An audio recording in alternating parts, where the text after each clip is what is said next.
So, my dear students and aspirants, a very warm welcome to all of you over a very profound platform that is Law Arts Academy. So, my dear students and my dear aspirants, again, this is your teacher, Advocate Samila Ding, with our another new video regarding our series that is Indian polity, and the topic actually जो हमारा चल रहा है that is regarding fundamental rights.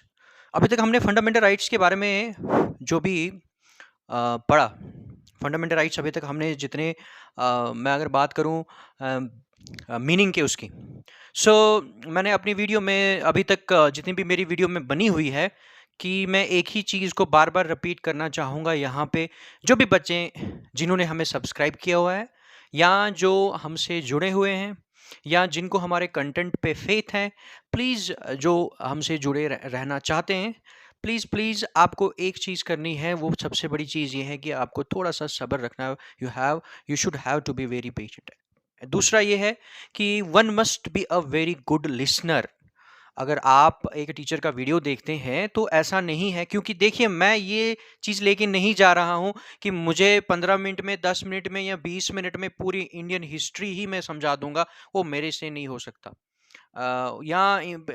मैं आधे घंटे में या 2 वीडियोस में आप लोगों को जो है पूरा इंडियन पॉलिटी में समझा दूंगा वो मेरे से नहीं हो पाएगा मैं जो एक कंटेंट यहाँ पे प्रोवाइड कर रहा हूँ जो भी आप लोगों के लिए जो मैं मेहनत यहाँ पे कर रहा हूँ वो कंटेंट बहुत डीप में होगा मैंने अभी सिर्फ राइट्स के ऊपर ही पढ़ाया फंडामेंटल राइट्स में तो अभी मैं बीच में गया ही नहीं मैं तो और एक चीज़ को हम हमेशा इस चीज़ को ध्यान रखिए little knowledge is a dangerous thing ठीक है इस पे जो है आप लोगों को थोड़ा सा ध्यान देना है you one must be a very good listener इसके ऊपर भी आप थोड़ा सा अगर ये ध्यान में रखेंगे ये मैं क्या कहना चाहता हूँ देखिए मैंने 12 से 13 साल मैंने पढ़ाया हुआ है ये सब्जेक्ट्स जो मैं आज आपके सामने लाए मैंने हिस्ट्री हिस्ट्री तो when I was school going kid जब मैं 11 12th स्टैंडर्ड में था उस टाइम मेरा आर्ट्स स्ट्रीम था और उस टाइम मैंने ये सब्जेक्ट तब से मैं रिवॉल्ट 57 पढ़ा रहा हूँ उस टाइम से मैं जो है सॉरी पढ़ा नहीं रहा हूँ पढ़ रहा हूँ और मैं बात करूँ पॉलिटी की तो वो तब से मेरे हाथ में ये किताबें थी when I was just a school going kid और उसके बाद जब हमारा इंटीग्रेटेड 5 इयर्स का जो रहता है कोर्स ये सभी जानते हैं उसमें पहले जो है आर्ट्स के सब्जेक्ट्स आते हैं उसके बाद जाके प्योर लॉ स्टार्ट होता है सो ऐसा नहीं है कि 6 महीने में मैंने ये बुक्स पढ़ी है तो आपको मैं पढ़ा रहा हूँ या एक साल में या 2 साल में तो बैकग्राउंड क्योंकि मैं बिलीव करता हूँ कोई भी टीचर अगर कोई पर्टिकुलर सब्जेक्ट पढ़ा रहा है उसका बैकग्राउंड बहुत जरूरी होता है बैकग्राउंड का मतलब ये आया आपका उस पर्टिकुलर सब्जेक्ट में स्पेशलाइजेशन होना चाहिए 12 13 साल मैंने ऑफलाइन क्लासेस दी हुई है 12 13 साल से मैंने पढ़ाया हुआ है और उन 12-13 सालों में ये तब से ही ये समझ लीजिए कि ग्रेजुएशन में भी ये चीज़ें सब्जेक्ट्स आए हैं उसके बाद टीचिंग में भी आए हैं तो आप खुद ही अंदाज़ा लगा दीजिए कि इन सब्जेक्ट्स में मैंने कितना ज़्यादा अपना जो है अपना टाइम दिया हुआ है इन सब्जेक्ट्स के ऊपर और इसीलिए मैं हमेशा कोशिश करता हूँ कि जो भी टीचर्स हैं वो अपने सब्जेक्ट के साथ जो है वो जस्टिस करें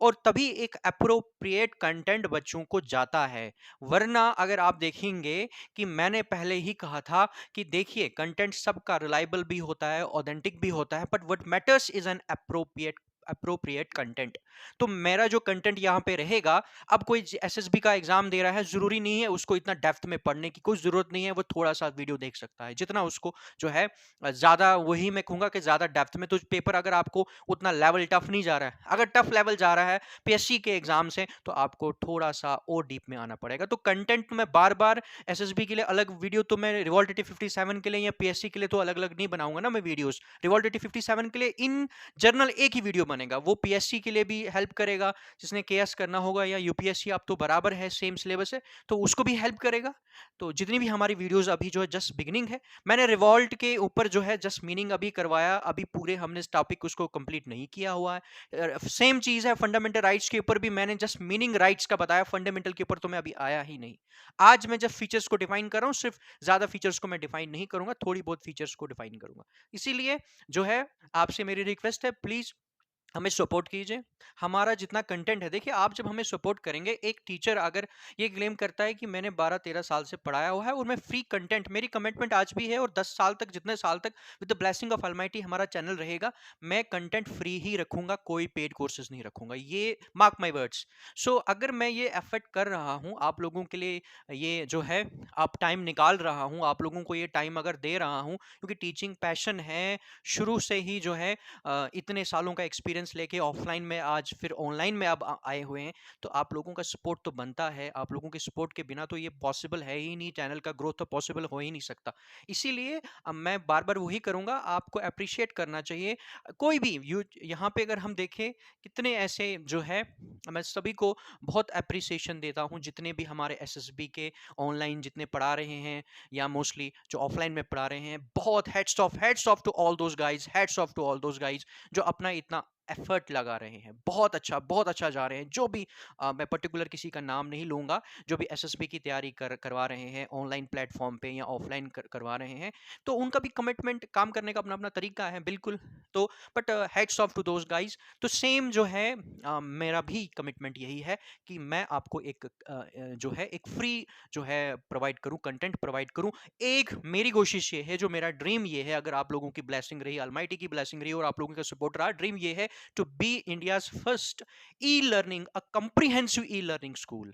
तो इसीलिए उस तब तक आपका सपोर्ट नहीं होगा, तब तक नहीं ये चीज़ें पॉसिबल होंगी। सो हम यहाँ पे स्टार्ट करते हैं, ठीक है। सो यहाँ पे देखिए, यहाँ पे हम फीचर्स पे आते हैं। अगर हम फीचर्स की बात करें यहाँ पे, तो पहले फीचर को मैं डिफाइन करता हूँ यहाँ पे। हम यहाँ पे ले लेंगे कि मैं थोड़ा सा पहले पॉज ले लेता हूँ, ताकि आप इसको नोट कर लें, अच्छे से नोट कर लें, क्योंकि उसके बाद मैं रब करने वाला हूँ, मिटा दूंगा मैं, फिर आप जो है आप इसको जो है नोट नहीं कर पाएंगे। इसलिए आप इसको स्क्रीनशॉट कर लीजिए या लिख लीजिए पॉज करके, ठीक है। उसके बाद क्योंकि मैं इसको इरेज कर दूंगा, ठीक है, मैं कुछ मिनट सॉरी सेकंड का पॉज लूंगा।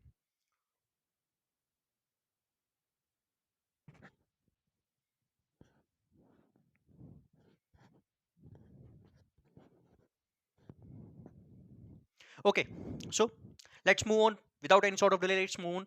यहाँ पे देखिए फंडामेंटल राइट्स जो है, मोस्टली यहाँ पे कहा गया है कि जो फंडामेंटल राइट्स है वो अवेलेबल है against state and private individual.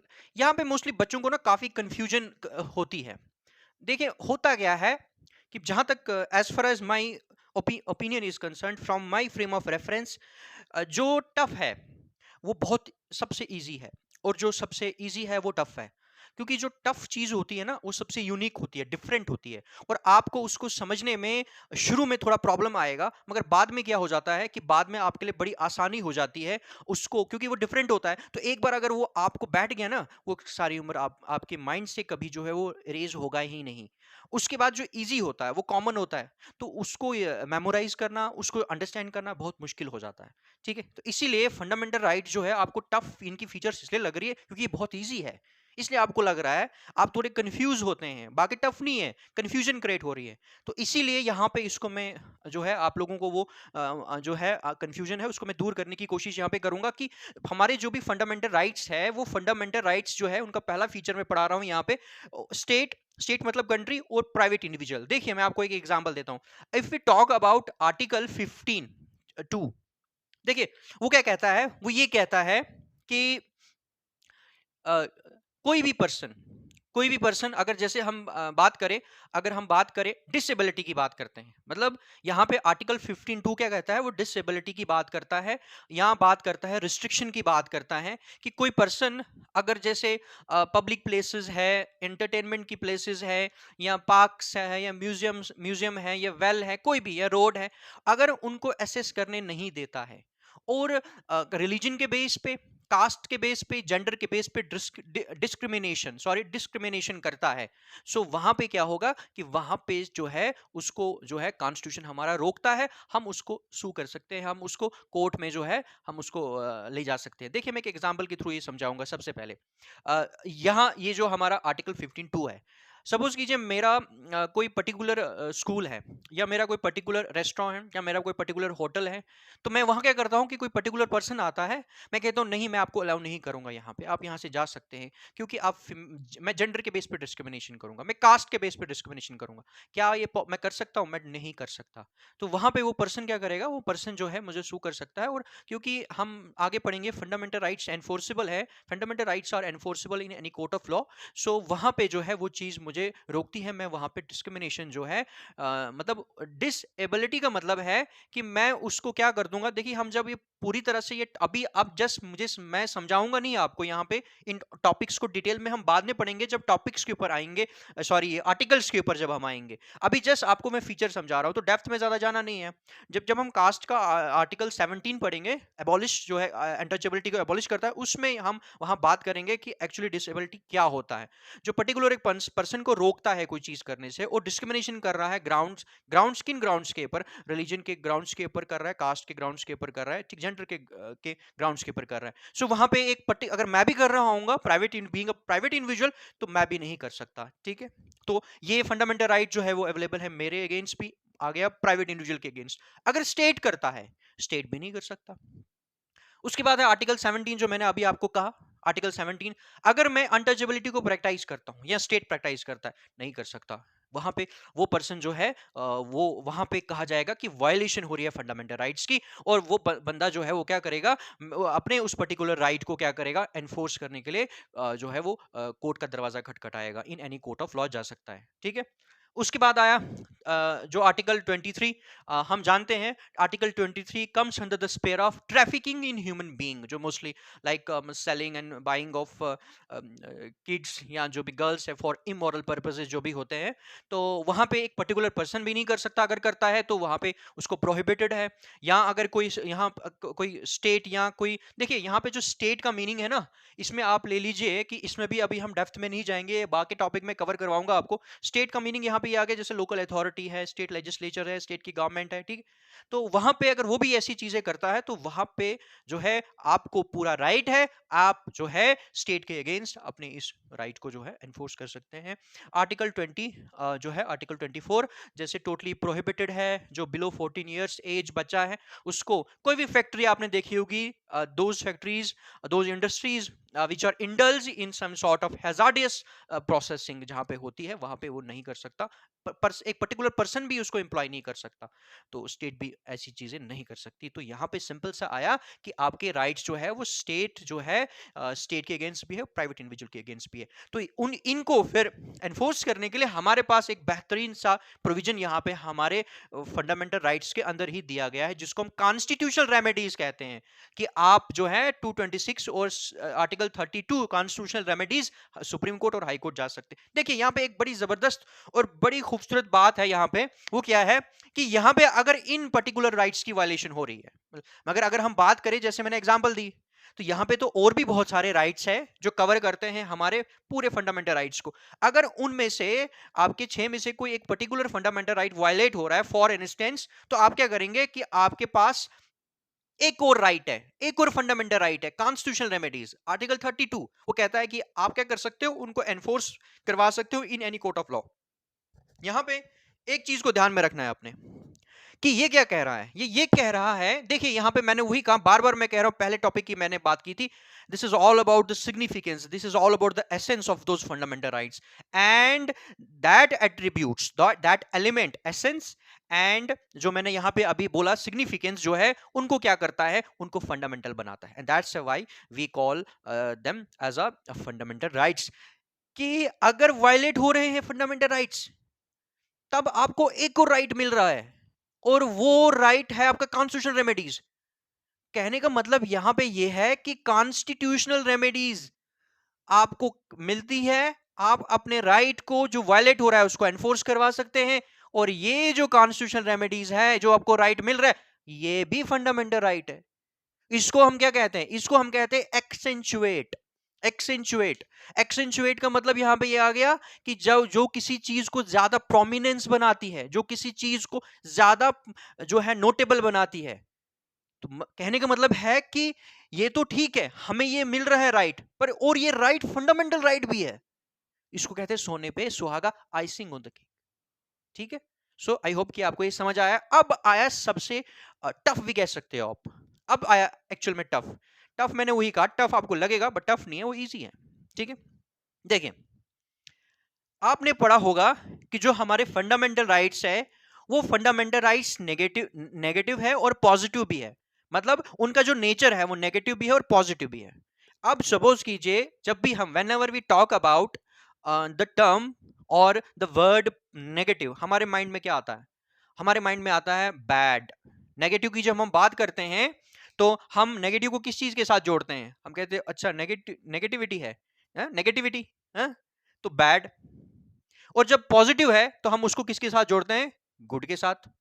But यहां पे ये वाला पर्सपेक्टिव नहीं चलेगा। आप मेरी बात समझे कि फॉर अ लेमैन या अपनी डेली लाइफ में हमें पता है कि टर्म पॉजिटिव और टर्म नेगेटिव किस चीज को डिनोट करता है, किस चीज को सिग्निफाई करता है।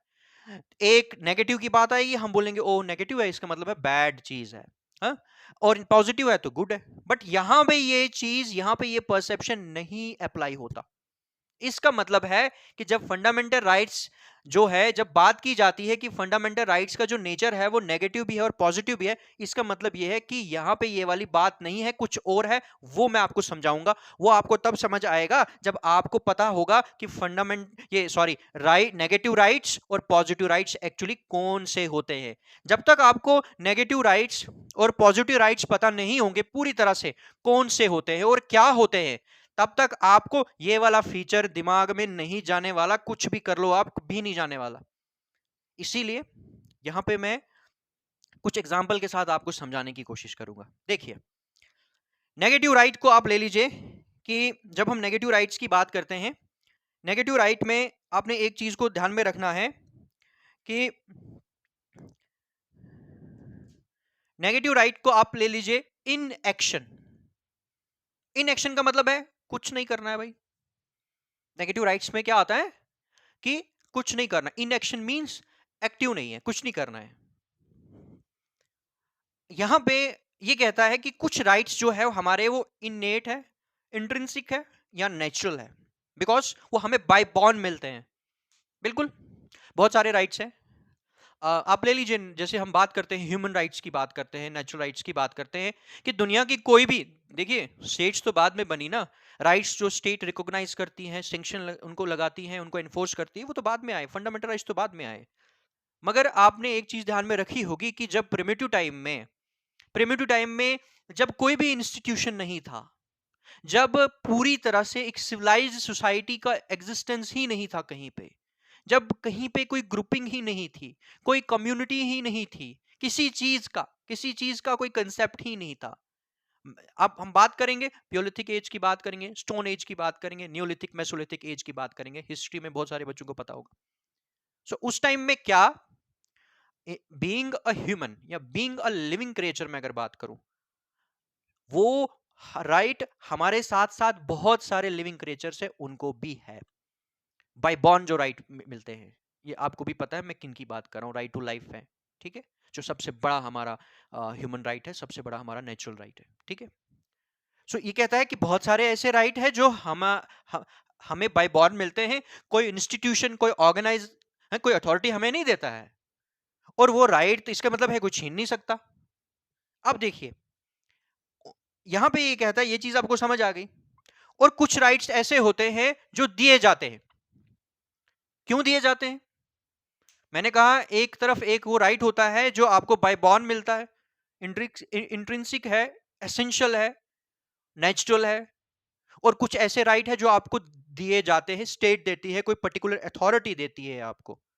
वो क्यों देती है? वो इसलिए देती है ताकि आप इन ही राइट्स को एंजॉय कर सको without any sort of obstacles. अब फिर कहता है कि नेगेटिव राइट्स जो है, नेगेटिव राइट्स में क्या आता है? No interference to enjoy the rights. इसका मतलब है कि कोई इंटरफेरेंस नहीं होगी, कोई इंटरफेरेंस नहीं होगी। आपका जो आपको राइट मिल रहा है, as far as negative rights are concern, मैं आगे बताऊंगा कौन से नेगेटिव राइट्स है। कोई उसमें इंटरफेरेंस नहीं होगी, आप इसको ध्यान में रखिए, नो इंटरफेरेंस। और ये कंपलसरी है, एक कंपल्शन है, किसके ऊपर? एक कंपल्शन बन जाता है, किसके ऊपर कंपल्शन बन जाता है? अथॉरिटी और स्टेट के ऊपर कंपल्शन बन जाता है कि उसने क्या करना है, कुछ भी नहीं करना है। देखिए कितना इजी भी है और टफ भी लग रहा है आपको। ये अच्छे से फिर से मैं पढ़ाता हूं, no interference to enjoy the rights. ठीक है, नेगेटिव राइट्स जो आपको मिल रहे हैं, कौन से राइट्स है नेगेटिव राइट्स? नेगेटिव राइट्स जो आपको मिल रहे हैं, कौन से वाले नेगेटिव राइट्स? यहां पे कौन से वाले आ गए नेगेटिव राइट्स? आप ले लीजिए यहां पे सिविल और political rights, like right to vote, right to speech and right to religion. अब मुझे बताइए, राइट टू वोट है, कोई आपको बोलेगा इनके बीच में कोई इंटरफेरेंस कर सकता है? कोई नहीं कर सकता। स्पीच है, कोई इंटरफेरेंस कर सकता है कि भाई ये चीज बोल? या राइट टू रिलीजन है, कोई इंटरफेरेंस कर सकता है? Because this is all about freedom of conscience. तो ये हमें भी पता है कि सिविल और पॉलिटिकल राइट्स बहुत सारे हैं, कौन कौन से हैं आप खुद ही देख लीजिएगा, इसमें अभी मैं उतना डिटेल में नहीं जाऊंगा। सिविल और पॉलिटिकल राइट्स बड़े इजी, हम सबको पता है कौन से हैं। तो ये जो सिविल और पॉलिटिकल राइट्स है, ये एक्चुअली नेगेटिव राइट्स है। इसमें जो स्टेट है उसके ऊपर एक कंपल्शन बन जाता है, उसके ऊपर जो है एक ऑब्लिगेशन बन जाता है कि आपने कुछ नहीं करना है, उनको चुपचाप उनको ये राइट्स एंजॉय करने देने हैं। नॉन इंटरफेरेंस में कह रहा हूं बार बार कि आपके ऊपर ड्यूटी है, ड्यूटी टू स्टॉप। क्यों स्टॉप? ताकि इंटरफेरेंस नहीं हो। भाई इंटरफेरेंस क्यों नहीं हो? ताकि वो एंजॉय कर सके अपने राइट्स। भाई कौन से राइट्स? जो उनको नेचुरल मिल रहे हैं और जो सिग्निफिकेंट है, इंपॉर्टेंट है। ड्यूटी ऑफ रिस्ट्रिक्शन, नहीं करना है कुछ, ड्यूटी। देखिए ये जो है ना, ये चीज ऑब्लिगेशन क्रिएट करती है, ये चीज कंपल्शन क्रिएट करती है स्टेट के ऊपर, कुछ नहीं करना। ड्यूटी ऑफ इनएक्शन, वही कहा, nothing, you don't have to do anything.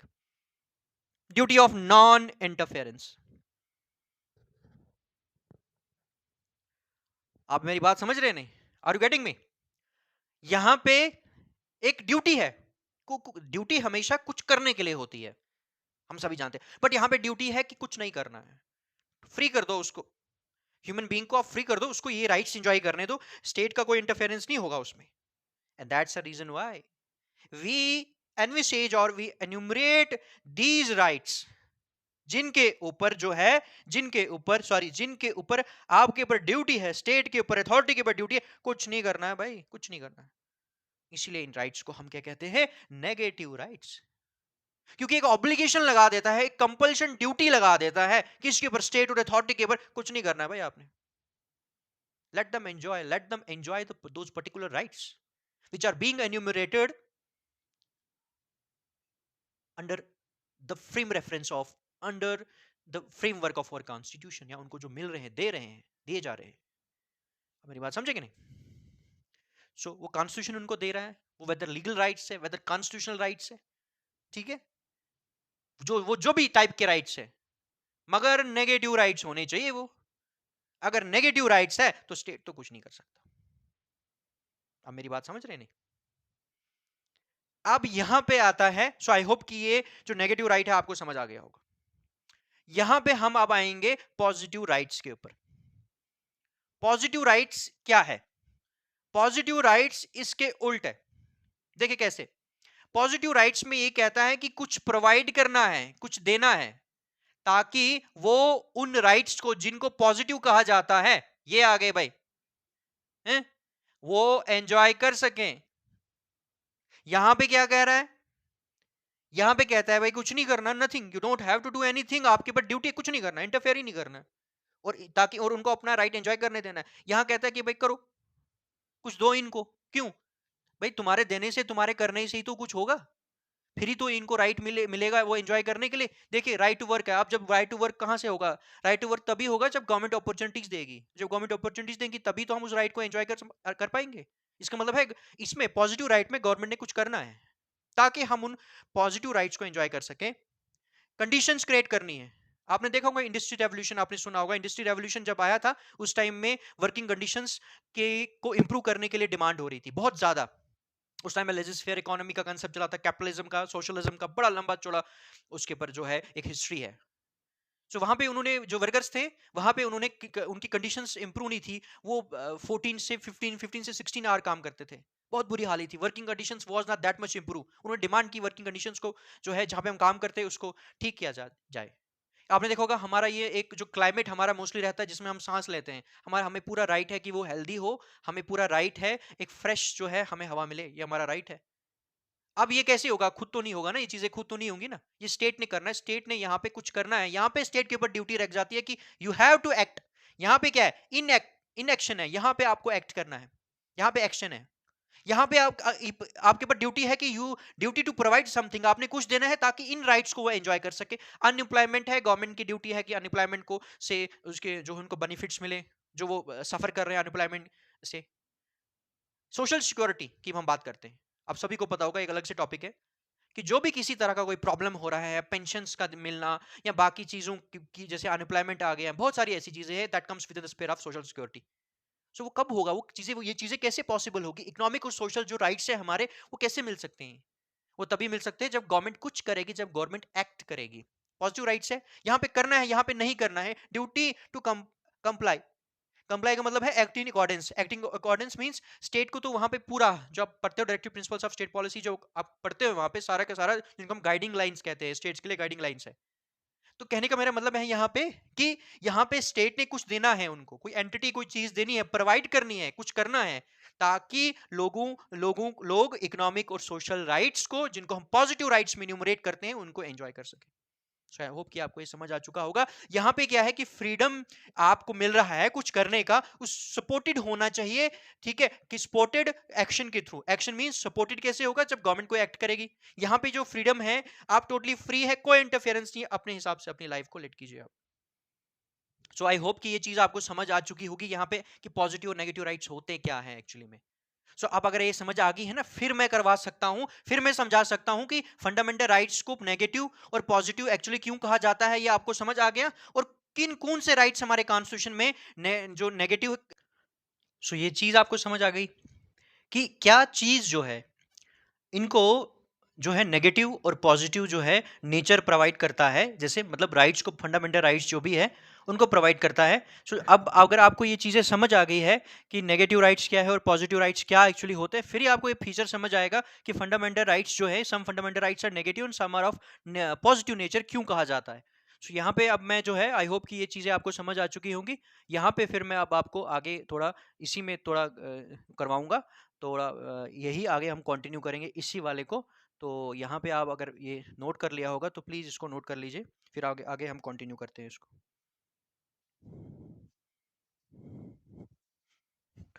सो यहाँ पे अब हम आते हैं। देखिए, अब एक बात अच्छे से सुनिए मेरी, बड़े ध्यान से सुनिएगा मेरी बात। मैंने आपको पहले कहा कि ये जो नेगेटिव राइट मैंने आपको बताए समझाए, ये आपने एग्जाम में लिख के नहीं आना है प्लीज। ये जितना मैंने पढ़ाया आपको, ये लिख के नहीं आना है आपको। ये जो कहानी अभी तक मैंने बताई है आपको, ये मैंने इसलिए बताई ताकि आपको इन जनरल नेगेटिव राइट्स कौन से होते हैं, क्या होते हैं, आपको पता चले। पॉजिटिव राइट्स कौन से होते हैं, क्या होते हैं, आपको पता चले। वरना इनका जो ये वाला जो मैंने पोर्शन आपको करवाया, इनका फंडामेंटल राइट के साथ अभी जो हम पढ़ रहे हैं, इनकी फीचर्स कोई रिलेशन नहीं है। जस्ट आपको ये समझाने के लिए, क्योंकि यहां पे आ गया था, यहां पे फीचर में आ गया कि फंडामेंटल राइट्स जो है वो क्या है, उनका नेचर क्या है फंडामेंटल राइट्स का। क्योंकि यहां पे आपने ध्यान में रखना है, सारी कहानी किसकी है? सारी कहानी यहां पे नेचर की है। मैं बात कर रहा हूं कि फंडामेंटल राइट्स जो है वो क्या नेचर है उनकी, वो नेचर नेगेटिव है और नेगेटिव और पॉजिटिव है। मैंने आपको बताया था नेगेटिव और पॉजिटिव का मतलब यहाँ पे ये है कि ना जो हम मतलब फॉर अ लेमैन, नेगेटिव वो किसको कहता है? नेगेटिव वो बैड चीज को रिलेट करता है, पॉजिटिव गुड चीज को रिलेट करता है। तो वो कंफ्यूजन आपको ना रहे, इसके लिए मैंने यहाँ पे क्या किया, इसके लिए यहाँ पे मैंने ये आपको समझाया। वरना अगर हम यहाँ पे फंडामेंटल राइट्स, देखिए मैं बार बार कह रहा हूं कि यहां पे आपने नेचर को देखना है कि फंडामेंटल राइट्स का जो है वो नेचर है, वो फंडामेंटल राइट्स का जो नेचर है वो नेगेटिव और पॉजिटिव उनको बनाता है। क्यों? क्योंकि उनके मीनिंग की वजह से जो हमारा कॉन्स्टिट्यूशन, जो इनको जब जब लिखा हुआ है सारा का सारा, जब हम पढ़ते हैं कॉन्स्टिट्यूशन की किताब को, आर्टिकल्स को अच्छे से ध्यान में पढ़ते हैं, तो जब उसका सेंस निकलता है ना, वो सेंस नेगेटिव निकलता है और पॉजिटिव निकलता है। बट कौन सा नेगेटिव और पॉजिटिव निकलता है? वो जो एक आम इंसान जिसको गुड और बैड कहता है, वो वाला नेगेटिव और पॉजिटिव नहीं है ये। इसीलिए वो आप उसके साथ कंफ्यूज ना हो। जब आप कभी पढ़ेंगे, being a political science student, आप जब पढ़ेंगे कि नेगेटिव राइट्स और पॉजिटिव राइट्स, फिर आएंगे आप फंडामेंटल राइट्स के ऊपर, फिर इनके नेचर्स पढ़ेंगे, आप बहुत कंफ्यूज होंगे। So you don't have to get confused. आपने यहाँ पे कंफ्यूजन क्रिएट नहीं करनी है। यहाँ पे जो अब इन आर्टिकल्स को जब हम एक एक करके पढ़ेंगे ना, तब आपको पता चलेगा कि इनकी जो नेचर है, मैं बार बार इस चीज को कह रहा हूं, इनकी जो नेचर है वो क्या है, वो नेगेटिव है और पॉजिटिव है। इसीलिए मैंने ये सारा इतना बड़ा जो आपके लिए ये मैंने बताया, सारा का सारा इतना जो मैंने एफर्ट लगाया, वरना इसका फंडामेंटल राइट के साथ हमें कोई लेना देना नहीं है। अब देखिए मैं आपको एक चीज समझाता हूं। आर्टिकल जब आप 14 और 15 को पढ़ते हैं, ये कहता है यहाँ पे डिस्क्रिमिनेशन जो है इसको स्टेट को नहीं करना है, नॉट की बात करता है, ऑब्लिगेशन लगा रहा है स्टेट के ऊपर कि इंटरफेयर नहीं करना है, नो नथिंग करना है, कुछ नहीं करना है आपने यहाँ पे। तो ये जो नॉट वाला है ना, ठीक है, मतलब स्टेट ने, मतलब as far as discrimination is concern, state ने यहाँ डिनाई नहीं करना है। तो जब ये चीज आती है ना, नॉट वाली चीज आती है ना, तब इसका पर्सपेक्टिव क्या बनता है, तब इसका पर्सपेक्टिव क्या बन जाता है, इसका नेचर क्या बनता है, नेगेटिव बनता है, पॉजिटिव थोड़ी बनता है। अब देखिए यहां पे जब हम पढ़ते हैं आर्टिकल 19 1 ए को पढ़ते हैं, उसमें हमें क्या मिलता है, आर्टिकल में इसमें हमें क्या मिलता है, इसमें हमें बहुत सारे फ्रीडम मिलते हैं। हमें इसमें बहुत सारे, जैसे हम कहते हैं freedom of expression and speech है, या बहुत सारे और भी हमें फ्रीडम्स। आर्टिकल 19 को अगर हम डिटेल में देखें, सिर्फ आर्टिकल 19 को, तो इसमें हमारे बहुत सारे फीचर्स हमें मिलते, freedom of expression and speech बहुत सारे हमें मिलते। अब ये जो है, इसमें अगर जब हम इसको पढ़ते हैं तो आपने देखा होगा, तो ये तो पॉजिटिव है एक, ये जो है एक पॉजिटिव है।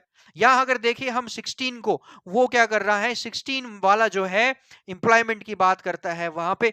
यहां हम देखिए 21 ए को अगर देखें, कंपलसरी एजुकेशन की बात की जा रही है, यहाँ रिलीजन की बात की जा रही है, ठीक है, माइनॉरिटी के बारे में जो है वहां पे बात की जा रही है। तो ये जो राइट्स है, जब आप पढ़ते हो ना, जब आप, मैं डिटेल में एक एक करके पढ़ाऊंगा आपको, तब आपको पूरा पता चलेगा कि हाँ नेचर कैसे नेगेटिव और पॉजिटिव होता है। ठीक है, सो यहां पे जो आपको, जब आप इनको पढ़ोगे ना, इन वालों को जब आप पढ़ोगे अच्छे से, ठीक है, इनका पूरा आप जब, जिस तरह कॉन्स्टिट्यूएंट मेकर्स ने जो इसमें एक लीगल लैंग्वेज का इस्तेमाल करके इनको लिखा हुआ है, तब आपको लगेगा इसमें नेगेटिव कुछ नहीं है, पॉजिटिव है, और इनको हम एन्यूमरेट कर लेंगे, पॉजिटिव राइट्स है। उसके बाद जब हम कुछ बाकियों पे आएंगे, यहाँ पे जहां डिनाई स्टेट को रोकता है, डिनाई करता है, अथॉरिटी को नहीं कर सकता, डिस्क्रिमिनेशन नहीं कर सकता, डिनाई नहीं कर सकता, लाइक 14 और 15 है, तब हम उनको, वो क्या है, उनको कौन सी नेचर देता है, नेगेटिव नेचर देता है, सिंपल है। अब यहां पे जो मैंने इतना करवाया आपको, ये बड़ा जरूरी था आपके लिए, वरना इसका कोई रोल नहीं है। ठीक है, तो यहां पे ये देखिए, ये चीज जरूरी है मुझे लगा। देखिए यहां पे आपने कंफ्यूज नहीं होना है, इसको, इनको छोड़िए आप, ये तो मैं उनको समझाने के लिए की, इनके साथ इनका कंपैरिजन करोगे कंफ्यूज हो जाओगे। यहां पे हम देखते हैं स्पीच की बात की जा रही है, आप बोलोगे यहां पे स्पीच तो इस वाले में आता है और ये तो इसको पॉजिटिव बना रहा है, ठीक है, और यहां पे जो स्पीच वाला आ गया, ये तो इसको नेगेटिव बना रहा है। मेरी बात समझे कि नहीं? भाई मैंने थोड़ी यहां पे कहा आपको कि ये negative human right, fundamental rights, यहां पे तो मैंने थोड़ी लगाया इनके पीछे कि नेगेटिव फंडामेंटल राइट्स कौन से हैं। Are you getting me? मैं यहां पे क्या कह रहा हूं, मैं यहां पे कह रहा हूं कि नेगेटिव राइट्स कौन से होते हैं। मेरी बात समझे कि नहीं, पॉजिटिव राइट्स कौन से होते हैं। और वो टर्म नेगेटिव और पॉजिटिव समझाने के लिए मुझे इधर आना पड़ा, अदरवाइज इनका इनके साथ कोई रोल नहीं है। यहां पे सिंपल सी बात है, यहां पे एक चीज को देखना है कि ऐसा ड्यूटी, ऐसा कंपल्शन, जो आपने एक चीज को ध्यान में रखना, इन एक्शन और एक्शन के ऊपर आपने ध्यान देना है बस। ठीक है, बाकी इसमें नहीं जाना है आपने। ये अगर जब टॉपिक किसी को थ्योरेटिकल पोर्शन आएगा किसी पॉलिटिकल साइंस के स्टूडेंट को जहां पे डिस्कस करना होगा तो वहां पे लिखेगा here we are discussing about the fundamental rights, not only positive and negative rights. Are you getting me? So यहाँ पे आपने ध्यान में रखना है एक्शन और इनएक्शन, बस ज्यादा नहीं, कोई कंपैरिजन नहीं करना है आपने, क्योंकि हमने देखना है लैंग्वेज हमारा कॉन्स्टिट्यूशन इन आर्टिकल्स के ऊपर कैसा लिख रहा है। जब वो लैंग्वेज को देखते हैं तो उस बेस पे हम देखते हैं कि भाई ये इनको फीचर दे रहा है नेगेटिव वाली, नेचर दे रहा है नेगेटिव वाली, नेचर दे रहा है पॉजिटिव वाली। मेरी बात समझे कि नहीं? तो जब हम इनको एक डिटेल में एक एक करके समझेंगे ना तब आपको पूरा समझ आएगा। आपने इनको इसके साथ कंफ्यूजन क्रिएट नहीं करनी है।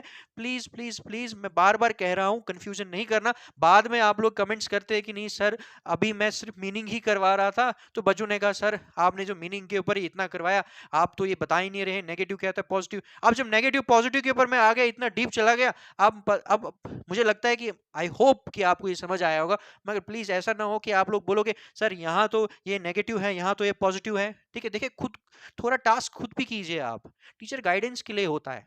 ठीक है, थोड़ा टास्क खुद कीजिए। एक ही वीडियो में दो वीडियो में आपको थोड़ी समझाएगा। जब आप आगे इनको एक एक करके मैं पढ़ाऊंगा ना पूरा आपके दिमाग में बैठ जाएगा। इसके लिए एक एग्जांपल देता हूं मैं आपको। सपोज कीजिए एक न्यूली बॉर्न बेबी होता है ना, उसको हम क्यों देते हैं, वो मिल्क देते हैं उसको हम, जो डॉक्टर ने रिकमेंड किया होता है, इतने टाइम तक इतने मंथ्स तक वो सिर्फ ले सकता है, माँ का दूध पी सकता है। और उसको बच्चों अडल्ट की डाइट क्यों नहीं मिलती जो हम लोग खाते हैं? क्योंकि उसका जो स्टमक और डाइजेस्टिव सिस्टम होता है वो स्पॉइल्ड होता है। स्पॉइल्ड इन द सेंस वो विकसित हिंदी में हम कहें नहीं होता है पूरी तरह से। So gradually with the passage of time जैसे वो ग्रो करता है बच्चा, तो उसको हमारी डाइट मिलने लगती है। और इवन कि जब वो बच्चा छोटा होता है कुछ मंथ्स का होता है तो अगर वो दूध भी माँ का पी ले तो वो वॉमिट करता है।